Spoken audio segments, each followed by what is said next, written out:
जय गुरु जी, जय संगत जी। मेरा नाम वंदना है। मैं आज श्री शिव महापुराण का 11वें खंड के अध्याय 24वां पढ़ने जा रही हूँ। ओम नमः शिवाय, शिव जी सदा सहाय। ओम नमः शिवाय, गुरु जी सदा सहाय। 24वां अध्याय। इतनी कथा सुनकर नारद जी ने कहा, हे पिता, आपने श्राद्ध देव तथा श्राद्ध का वर्णन किया। अब मेरी यह इच्छा है कि आप मुझे श्राद्ध का विधान विस्तार पूर्वक सुनाने की कृपा करें। श्राद्ध करने से पितर अत्यंत प्रसन्न होते हैं, परंतु मैं यह नहीं जानता हूँ कि पितर कौन है। यह सुनकर ब्रह्मा जी ने उत्तर दिया, हे नारद, जिस प्रकार तुमने मुझसे पूछा है उसी प्रकार भीष्म पितामह ने भी यह प्रश्न मार्कंडेय मुनि से पूछा था। उस समय मार्कंडेय मुनि ने इस संबंध में संत कुमार से जो कुछ सुना था उस वृत्तांत का वर्णन किया है। अस्तु, मैं तुम्हें भीष्म पितामह तथा मार्कंडेय के प्रश्नोत्तर रूप में इस संबंध में बताता हूँ। हे नारद, जिस समय भीष्म पितामह कुरुक्षेत्र में शरशय्या पर लेटे हुए थे, उस समय राजा युधिष्ठिर ने उनके पास पहुंचकर यह प्रार्थना की, हे पितामह, जो मनुष्य संसार में पुत्र की इच्छा रखते हैं उन्हें क्या करना उचित है? वंश वृद्धि का कौन सा उपाय होता है? भीष्म पितामह ने कहा, हे राजन, जो लोग श्राद्ध करते हैं उन्हें संपूर्ण मनोरथों की प्राप्ति होती है। पितरों के प्रसन्न होने पर वंश की वृद्धि भी होती है तथा दोनों लोकों में अत्यंत आनंद मिलता है। अस्तु, पितरों की प्रसन्नता के हेतु श्राद्ध करना ही सबसे सुगम साधन है। हे नारद, यह सुनकर युधिष्ठिर ने भीष्म पितामह से कहा, हे प्रभो, आपने पितरों की महिमा का वर्णन किया, वह उचित है, परंतु मैं यह जानना चाहता हूँ कि कुछ लोगों के पितर नरक में रहते हैं, कुछ के स्वर्ग में रहते हैं और कुछ के संसार में भ्रमण करते रहते हैं। ऐसी अवस्था में वे अपने संतानों का कल्याण किस प्रकार कर सकते होंगे? भीष्म जी बोले, हे युधिष्ठिर, इस संबंध में मैं तुम्हें एक वृत्तांत सुनाता हूँ। एक दिन जब मैं श्राद्ध करने के उद्यत हुआ, उस समय मेरे पिता महाराज शांतनु दिव्य स्वरूप धारण कर मेरे समीप आए। जब मैंने उनके हाथ में पिंड रखना चाहा तो वह मुझसे इस प्रकार बोले, हे भीष्म, तुम्हें इस प्रकार पिंड देना उचित नहीं है। तुम पिंड को कुशा में रख कर पृथ्वी पर रख दो, तभी वह मुझे प्राप्त होगा। यह सुनकर मैंने उनकी आज्ञा अनुसार पिंड दान किया। तब वह अत्यंत प्रसन्न होकर इस प्रकार बोले, हे भीष्म, जब तक तुम जीवित रहोगे तब तक तुम्हारा बल नहीं घटेगा। जब तुम चाहोगे तभी तुम्हारी मृत्यु होगी। यह वरदान हम तुम्हें देते हैं। इसके अतिरिक्त यदि तुम और कुछ चाहो तो वह मांग लो। ऐसी कुछ भी वस्तु नहीं है जिसे हम ना दे सकें। हे युधिष्ठिर, उनके मुख से यह वचन सुनकर मैंने प्रार्थना करते हुए यह कहा, हे महाराज, यदि आप मुझ पर प्रसन्न हैं तो आप मुझे पितर एवं श्राद्ध के संबंध में सब वृत्तांत सुनाने की कृपा करें। तब महाराज ने मुझे उत्तर देते हुए यह कहा, हे भीष्म, हमने एक बार मार्कंडेय मुनि से पितृकल्प के बारे में पूछा था। उस समय उन्होंने हमें जो उत्तर दिया वह हम तुम्हें सुनाते हैं। मार्कंडेय जी ने हमें सुनाया कि एक बार हम तपस्या कर रहे थे। उसी समय हमारी दृष्टि अचानक आकाश की ओर उठ गई। तब हमने यह देखा कि एक विमान में अंगूठे के समान आकार वाला एक बालक बैठा हुआ अंतरिक्ष में उड़ता चला जा रहा है। हमने उस बालक को दंडवत प्रणाम करने के उपरांत यह कहा, हे प्रभु, आप कौन हैं? यह हमें बताने की कृपा करें। उस समय उस बालक ने उत्तर दिया, हे मार्कंडेय, हमारा नाम संत कुमार है। हम 4 भाई हैं तथा हम सभी अंतरिक्ष में भ्रमण करते रहते हैं। यह सुनकर हमने संत कुमार जी से कहा, हे प्रभु, आप मुझे पितृकल्प का वर्णन सुनाने की कृपा करें। तब संत कुमार जी ने जो उत्तर दिया वह इस प्रकार है।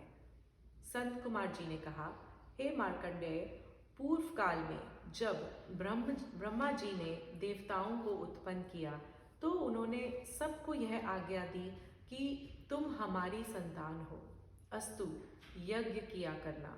परंतु देवताओं ने ब्रह्मा जी की इस आज्ञा को नहीं माना, वे केवल अपने ही प्रयोजन में लगे रहे।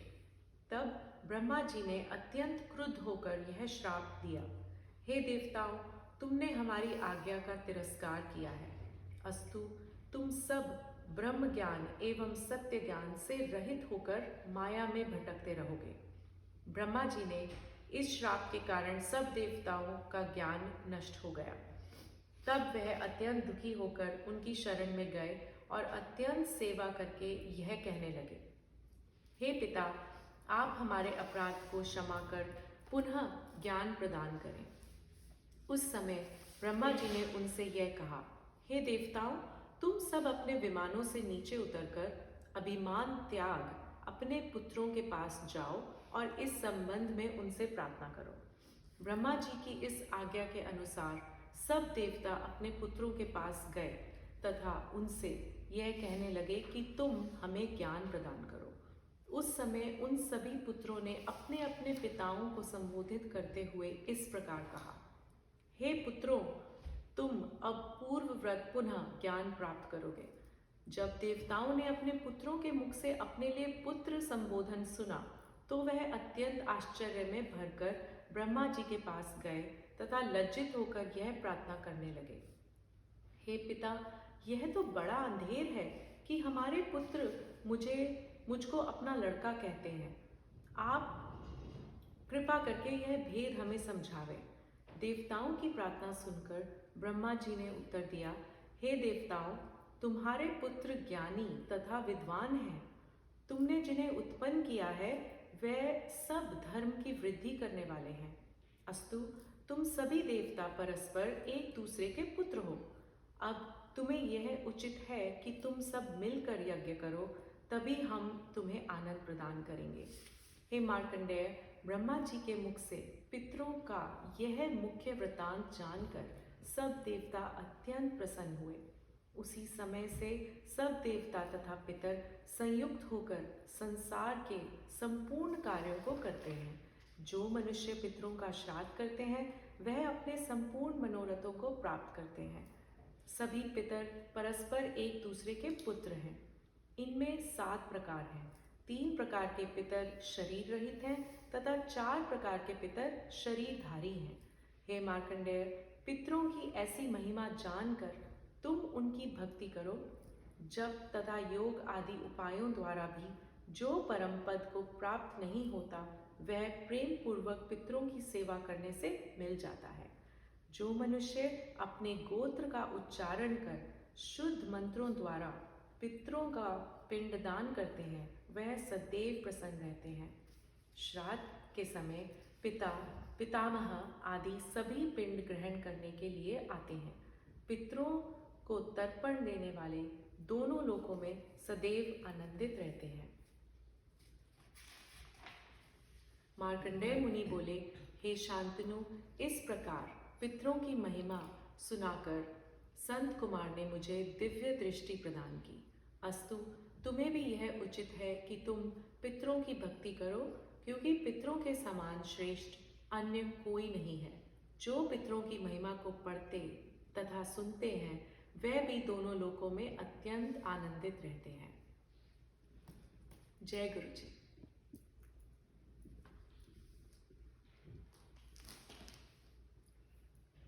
जय गुरु जी, जय संगत जी।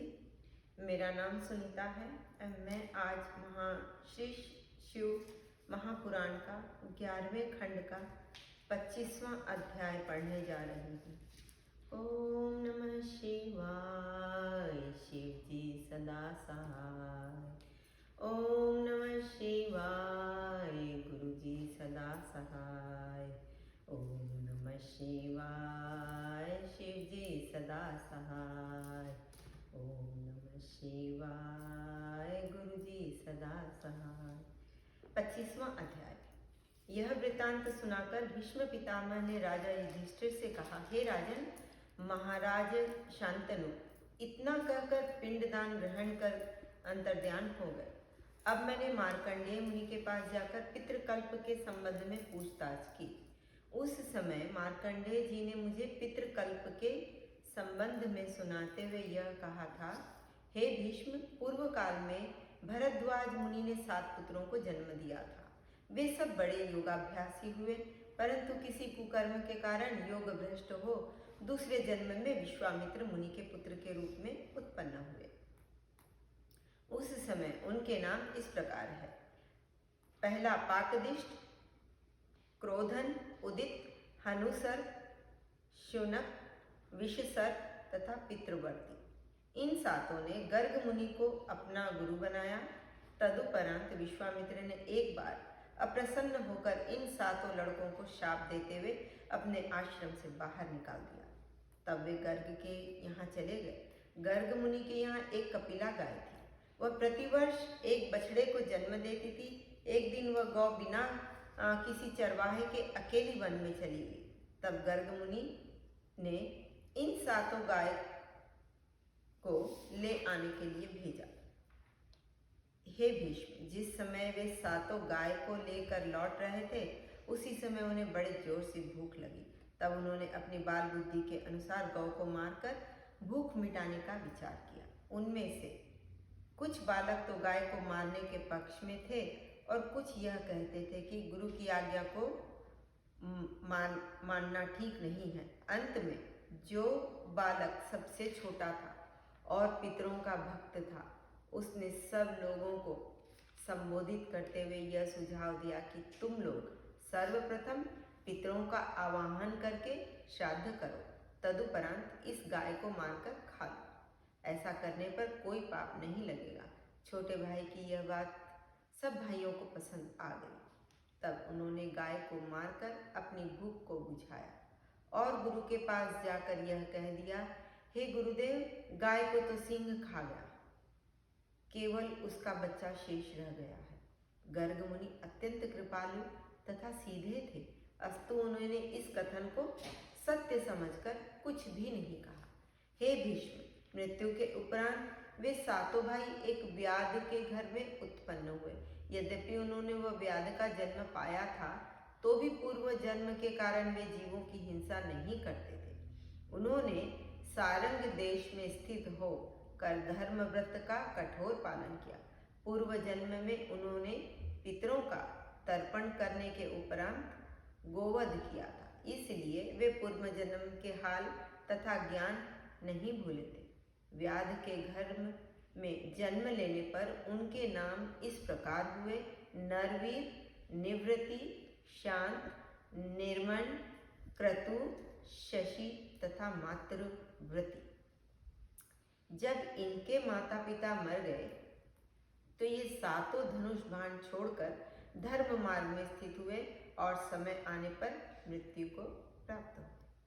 हे भीष्म, चौथे जन्म में वे 7 हिरण हुए और एक साथ ही कालिंजर पर्वत पर रहने लगे। उस समय उनके नाम इस प्रकार थे: नित्य, त्रसित, उन्मुख, बधिर, भद्र, अनेत्र तथा नारद प्रिय। हिरण के जन्म में भी उन 7 को अपने पूर्व जन्म का स्मरण रहा। कुछ समय पश्चात वहां भी वे मृत्यु को प्राप्त हुए। आज तक कालिंजर पर्वत पर उनके चरण चिन्ह दिखाई देते हैं। हे भीष्म, 5वें जन्म में वे ही शरद्वीप में चकवा चकवी होकर उत्पन्न हुए। उस समय उनके नाम इस प्रकार थे: निष्प्रह, निर्मम, शांत, अद्वंद, अपरग्र, व्रत तथा निवृत्त। इस जन्म में भी उन्हें पूर्व जन्म का स्मरण रहा। अस्तु, नदी के तट पर तपस्या करते हुए वे मृत्यु को प्राप्त हुए। हे भीष्म, छठे जन्म में वे मानव सरोवर में जाकर हंस हुए। उस समय उनके नाम इस प्रकार थे: सुमन, सुवाक, सिद्ध, पंचम, शुद्रदर्शन, सुनेत्र तथा स्वतंत्र। मानस सरोवर वहाँ स्थित है जहाँ वे सरयू नदी का उद्गम हुआ है। वह स्थान योगी, तपस्वी एवं सिद्धों के रहने का है। वहाँ भगवान सदाशिव सदैव विराजमान रहते हैं। ये सातों हंस वहीं रहकर अपने पूर्व जन्मों का स्मरण किया करते तथा मन ही मन भगवान सदाशिव का ध्यान करते रहते हैं। हे भीष्म, अब तुम दूसरा वृतांत सुनो। इस पृथ्वी पर कंपिला नामक एक देश है जो तीनों लोकों में बहुत प्रसिद्ध है। वहाँ विभ्राज नामक एक धर्मात्मा राज्य करता था। एक दिन वह अपनी रानियों सहित शिकार खेलता हुआ मानस सरोवर के समीप वन में जा पहुंचा। उस राजा की शोभा तथा सामग्री को देख स्वतंत्र नामक सबसे छोटे हंस ने अपने मन में यह अभिलाषा की कि मैं इस राजा के समान हो जाऊं तो बहुत शुभ हो। यदि मुझे अपने संपूर्ण नियम तप आदि शुभ कर्मों के प्रताप से राजा का जन्म मिले तो इससे बढ़कर सुख कोई और नहीं होगा। जिस समय स्वतंत्र ने अपने अभिलाषा अन्य हंसों पर प्रकट की, उस समय शूद्र दर्शन तथा सुनेत्र नामक दोनों हंसों ने कहा, यदि तुम राजा बनो तो हमारी इच्छा यह है कि हम दोनों तुम्हारे मंत्री हो। अपने भाइयों की बात को सुनकर सुवाग बोला, शिव जी की कृपा से स्वतंत्र कंपिला नगर का राजा होगा तथा शूद्र दर्शन और सुनेत्र उनके मंत्री होंगे। यह सुनकर सुमन ने उत्तर दिया, ये तीनों कुछ दिनों तक राज सुख भोग कर अंत में योग मार्ग ग्रहण करेंगे, यह मेरा कथन है। इस प्रकार परस्पर वार्तालाप करके वे सभी चुप हो गए। हे भीष्म, इसके उपरांत राजा विभ्राज शिकार आदि खेलकर अपनी राजधानी में लौट आया। उस समय कुछ समय बाद वह अपने अनुज नामक पुत्र को राज्य सौंपकर स्वयं तपस्या करने के लिए उसी मानस सरोवर पर पहुंच गया जहां से वे सातों हंस निवास करते थे। राजा विभ्राज ने वहां कठिन तप करके परम पद को प्राप्त किया। जिस स्थान पर उसने तप किया था वह स्थान विभ्राजित वन के नाम से इस संसार में प्रसिद्ध हुआ। हे भीष्म, इसके पश्चात वे तीनों हंस जिनके हृदय में राजा तथा मंत्री बनने की अभिलाषा उत्पन्न हुई थी, मृत्यु को प्राप्त कर कंपिलापुरी में उत्पन्न हुए। उनमें से स्वतंत्र नामक जो हंस राजा बना और संसार में ब्रह्मदत्त के नाम से प्रसिद्ध हुआ। शूद्र दर्शन तथा सुनेत्र नामक दोनों हंसों ने एक क्षत्रिय ब्राह्मण के घर में जन्म लिया। वे पांचक तथा कुंडरीक नाम से प्रसिद्ध हुए। जब ब्रह्मदत्त बड़ा हुआ तब कंपिला देश का राजा तपस्या करने के लिए वन में चला गया। तब ब्रह्मदत्त राजा होकर प्रजा का पुत्र के समान पालन करने लगा तथा क्षेत्रीय ब्राह्मण के पुत्र उसके मंत्री हो गए। इस प्रकार शिव जी की कृपा से उन्हें अपने अपने मनोरथों को प्राप्त किया। राजा ब्रह्मदत्त की रानी का नाम सुनीता था। हे भीष्म, शेष 4 हंसों ने भी, जिन्होंने सांसारिक सुख का भी कोई लोभ नहीं किया था, एक क्षेत्रीय ब्राह्मण के घर में जन्म लिया। उस समय उनके नाम इस प्रकार हुए, भ्रष्ट, महात्मा, नित्यदर्श तथा निरत शुक। ये चारों बड़े ज्ञानी और योगाभ्यासी हुए। इस प्रकार वे तीनों भाई जो राजा तथा मंत्री बने थे अपने योग पद से च्युत हो गए, परंतु ये चारों पहले के समान योग मार्ग में संलग्न हुए। एक बार इन चारों ने महापथ की यात्रा करने का निश्चय किया। ओम नमः शिवाय।